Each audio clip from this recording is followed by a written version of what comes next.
matin, Dimitri Pavlenko. À la une ce matin, Emmanuel Macron veut emmerder les non-vaccinés jusqu'au bout. Déclaration choc du chef de l'État dans les colonnes du Parisien aujourd'hui en France et colère des députés de l'opposition en plein débat sur le pass vaccinal. La séance cette nuit a une nouvelle fois été suspendue. Pendant ce temps, à l'hôpital, ça craque de partout. Nous irons dans cette édition à Tours où les services de réanimation débordent de patients Covid. Il ne reste plus qu'un seul lit pour accueillir les malades qui souffrent d'autres pathologies graves. Et puis joue là comme Fabien Galtier, les rugbyman amateurs de Tournon ont eu droit à un beau cadeau de Noël. Le sélectionneur du 15 de France a dirigé leur entraînement en lieu et place de leur coach habituel.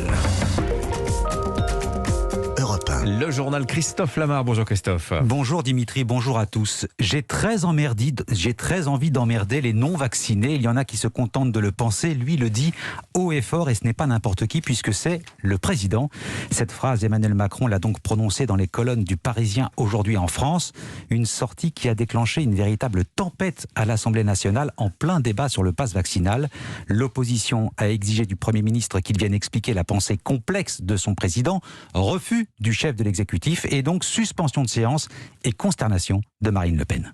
Plutôt que le président de la cohésion nationale qui dit il ne faut pas que l'administration ou que la fiscalité soit une gêne pour les Français, lui, il arrive comme président de la République en disant je vais mener la guerre à une partie des Français et je vais leur pourrir l'existence.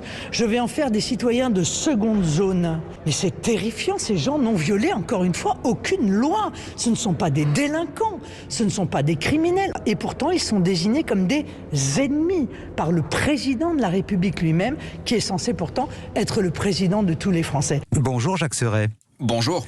Du service politique d'Europe 1. Alors on vient de l'entendre avec Marine Le Pen, on a l'impression quand même de revivre le même film qu'hier soir, mais là on a clairement franchi un cap, semble-t-il. Oui, cet entretien a déclenché un tsunami et toutes les oppositions montent au front. Des propos indignes fustigent les Républicains. Une insulte à une partie des Français, dénoncent les Insoumis. Le pass vaccinal sert-il à protéger les Français ou à les emmerder, interrogent les socialistes.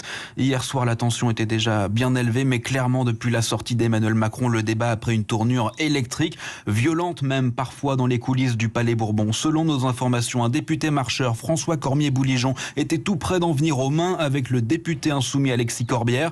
Dans l'hémicycle, plusieurs élus d'opposition ont réclamé la venue de Jean Castex pour qu'il s'explique. Le Premier ministre n'est pas venu et les rappels au règlement se multipliant. Marc Le Fur, le président de séance, n'a eu d'autre choix que de suspendre la séance. Reprise donc cet après-midi à 15h. Ouais, Jacques, on se souvient qu'il y a une quinzaine de jours seulement, Emmanuel Macron expliquait qu'il avait appris à mieux aimer les Français. Mais alors pourquoi fait-il cette déclaration maintenant ? On ne comprend plus très bien là. Oui, c'est difficilement compréhensible à première vue. Quelle est la stratégie d'Emmanuel Macron ? Il y a quelques jours, il disait regretter certains de ses propos. J'ai blessé des gens, je ne le referai pas. Voilà ce qu'il promettait mi-décembre dans un exercice de mea culpa télévisé, faisant référence notamment à cette phrase lorsqu'il avait conseillé à un jeune homme de traverser la rue pour trouver du travail. Là, c'est une certitude, cette phrase emmerder les non-vaccinés n'est pas fortuite. Et si elle est vivement critiquée par les oppositions, elle a un avantage pour Emmanuel Macron, capter l'attention en cette rentrée de janvier, se placer au centre de la course à la présidentielle et surtout se montrer transgressif, au fond, sa vraie nature. Jacques Serret, Emmanuel Macron qui n'a pas parlé que des non-vaccinés, il a aussi parlé de la présidentielle. Pas de faux suspense, j'ai envie, affirme le chef de l'État qui veut encore se laisser le temps de réfléchir. Alors il réfléchit donc à sa candidature, le président de la République, l'Assemblée nationale, elle, hier était au bord de la crise de nerfs. Pendant ce temps, le virus, lui, est en plein sprint et les hôpitaux, eux, craquent. 271 000 nouveaux cas enregistrés hier. Positif ne veut pas dire malade, mais cela ajoute de la tension dans les services qui n'en avaient pas besoin. Près de 4 000 patients hospitalisés en unité de soins critiques au CHU de Tours. Il ne reste plus qu'un seul lit de libre en réanimation. Tous les autres sont occupés par des cas Covid, le plus souvent non vaccinés. Et cela oblige à faire des choix impossibles. Le témoignage de Pierre-François Dequin, chef du service réanimation. Il y a des patients qui sont incontournables parce qu'on sait que s'ils ne viennent pas en réanimation, ils vont mourir. Et puis il y a des patients dont c'est mieux qu'ils viennent en réanimation parce qu'on va être dans des bien meilleures conditions pour les soigner.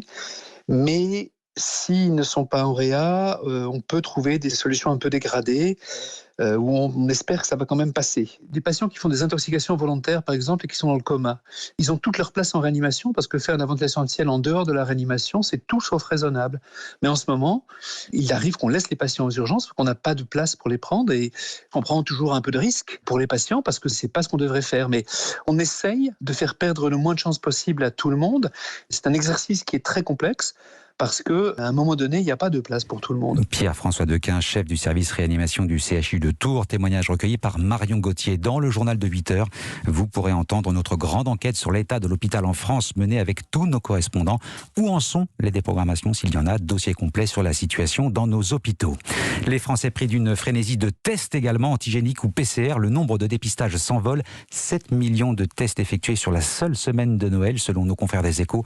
Près de 30 millions au total ont été effectué en décembre. Le coût pour la sécurité sociale devait atteindre 1 milliard d'euros. Voilà, sachant que l'État a provisionné 6 milliards pour cette année. On en est déjà à 1 milliard. Peut-être faudra-t-il doubler l'enveloppe, à moins qu'on aille se faire tester un petit peu moins dans les semaines qui viennent.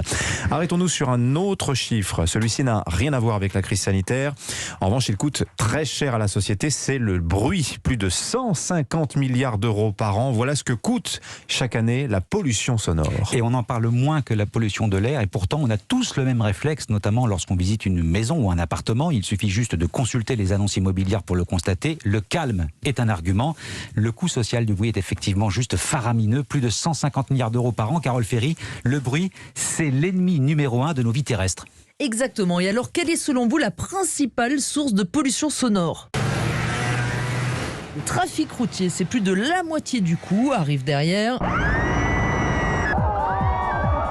Le bruit de voisinage, près de 18% de la facture. Alors dans le détail, vous avez le coût marchand, un peu plus de 21 milliards d'euros pour les hospitalisations, les arrêts maladie, la dépréciation de l'immobilier par exemple. Et puis tout le reste, plus de 134 milliards d'euros, eh bien c'est le coût du nombre d'années de vie perdues à cause du manque de sommeil, des maladies cardiovasculaires, du diabète ou de la dépression aggravée par la pollution sonore, selon la directrice de Bruit Parif, Fanny Mietlicki. Alors une année de vie en bonne santé est évaluée à 132 000 euros. Voilà. Donc après, on va multiplier les pertes de vie en bonne santé par cette valeur pour savoir combien de milliards d'euros sont perdus chaque année du fait du bruit. Et parmi les mesures rentables pour lutter contre cette pollution sonore, l'ADEME note notamment la réduction de vitesse de 10 km/h sur les voies rapides et l'amélioration de la qualité acoustique des bâtiments scolaires. Carole Ferry du service économie d'Europe 1. Voilà un sujet radiophonique en tout cas. Du bruit, lui en fait aussi avec son sifflet, mais en revanche c'est plutôt pour la bonne cause. L'entraîneur du 15 de France de rugby